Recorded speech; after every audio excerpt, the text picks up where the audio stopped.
Hello बच्चों, कैसे हो? फाइन। चलो, अपन ने ऑप्टिक्स यूनिट स्टार्ट किया है।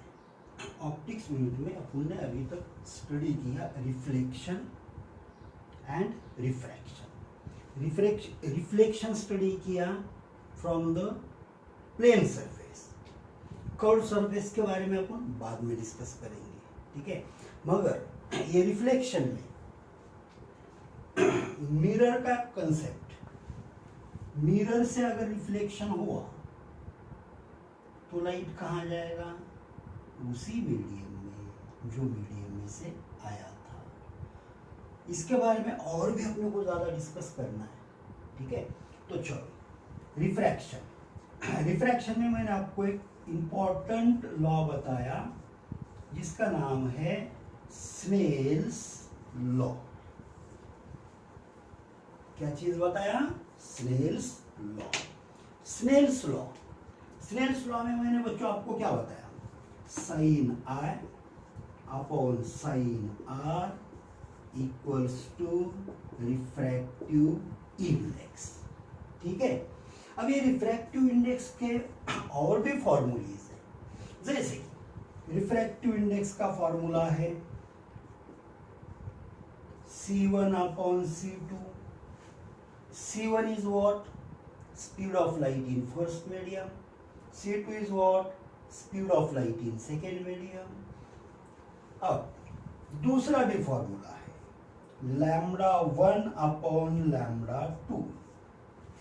Lambda is what? Lambda is nothing but wavelength of light in first medium upon wavelength of light in second medium.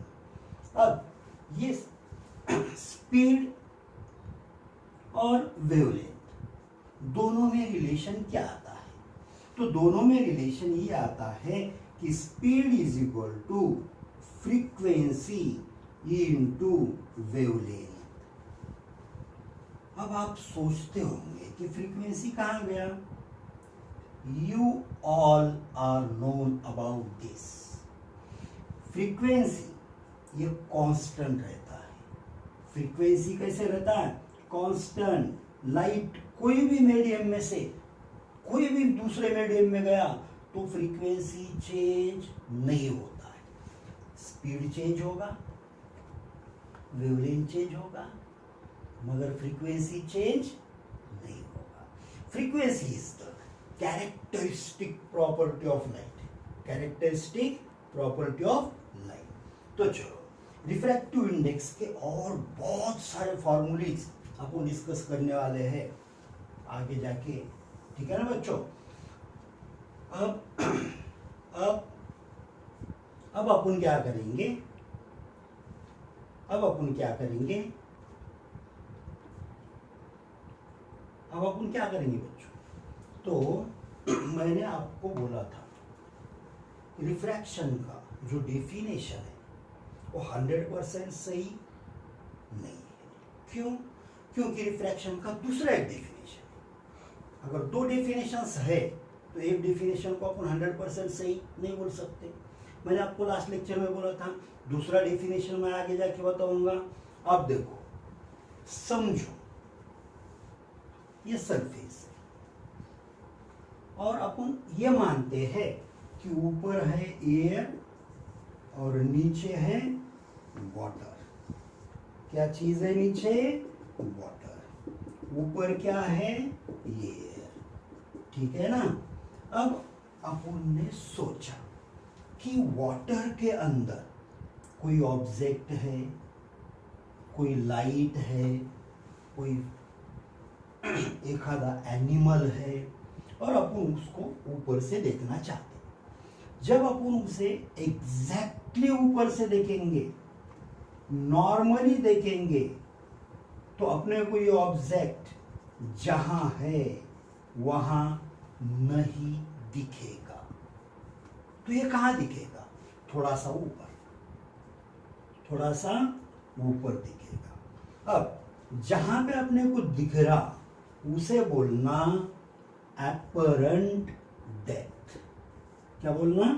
Apparent depth. और जहां पे है वो जो दूरी है उसकी सरफेस से, उसे बोलना रियल डेप्थ। क्या बोलना? Real depth. अब यहाँ रिफ्रैक्टिव इंडेक्स का दूसरा डिफिनेशन अपने को मिलेगा, और रिफ्रैक्टिव इंडेक्स का बच्चों दूसरा डिफिनेशन है real depth upon apparent depth. Real depth upon apparent depth. पहला डिफिनेशन क्या था रिफ्रैक्टिव इंडेक्स का? Snell's law. अब नया दूसरा डिफिनेशन क्या मिला? Real depth upon apparent depth. अब इस पे सवाल पूछे जाते हैं, एमसीक्यूज पूछे जाते हैं, तो ये फॉर्मूला भी बहुत बहुत इंपॉर्टेंट है। आई ना बात समझ में बच्चों? चलो अब अपन आगे प्रोसीड करेंगे। समझो कि ऑब्जेक्ट को अपन ने दूसरी तरफ से देखा, ठीक है ना? तो मैंने लास्ट लेक्चर में आपसे कहा था रेयर मीडियम, डेंसर मीडियम। अब ऊपर है एयर, नीचे है वाटर, तो चलो बताओ डेंसर मीडियम कौन सा? वाटर। Very good. अब लाइट जब ट्रैवल करेगा from denser medium to what? Rare medium. Air is what? rarer medium, water is what? denser medium। अब लाइट कैसे जा रहा? अपन ऑब्जेक्ट को देख रहे, दिखना क्या चीज है? तो कोई भी ऑब्जेक्ट से आने वाला लाइट जब अपनी आंखों में एंट्री करता है तब अपने को ऑब्जेक्ट दिखता है। जब तक वो ऑब्जेक्ट से लाइट नहीं आएगा अपने को ऑब्जेक्ट नहीं दिखेगा।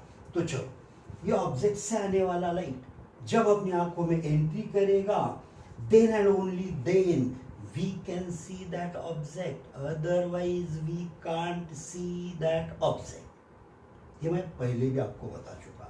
तो चलो, अब ये जो लाइट का रे है ये इंसिडेंट हुआ समझो बी पॉइंट पे।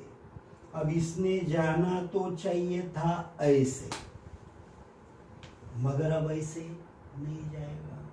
लास्ट लेक्चर में क्या बोला था मैं लास्ट लेक्चर में क्या बोला था? When light travels from rarer medium to denser medium, it bends towards the normal।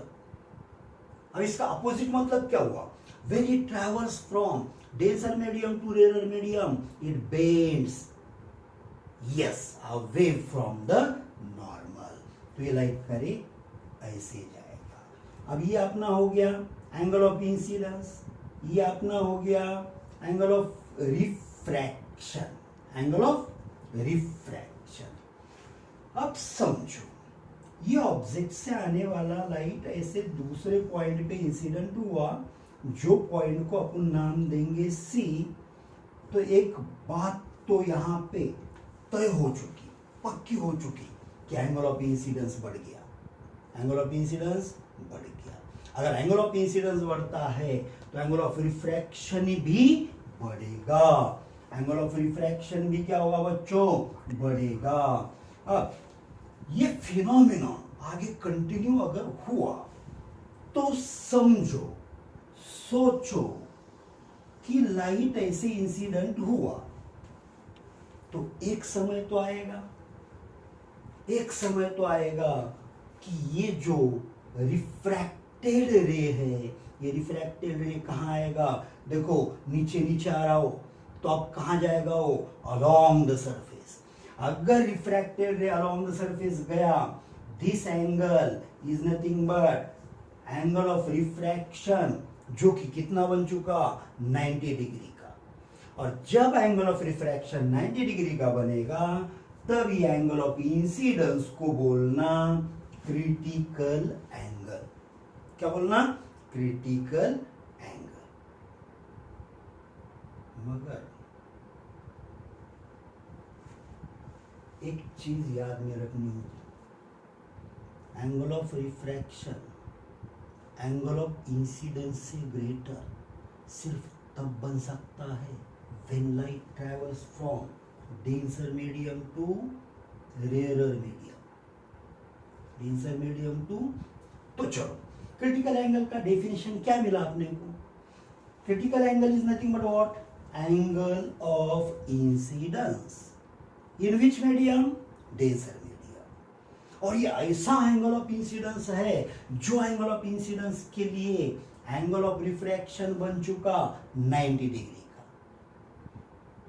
Simple definition Hindi में, अब इसे अपन कन्वर्ट करेंगे। The angle of incidence in the denser medium for which angle of refraction is of 90 degree in the rarer medium is called as critical angle. Is called as what? Critical angle. चलो आगे बढ़ते हैं। अब अगर ये light करे और आगे जाके इंसिडेंट हुआ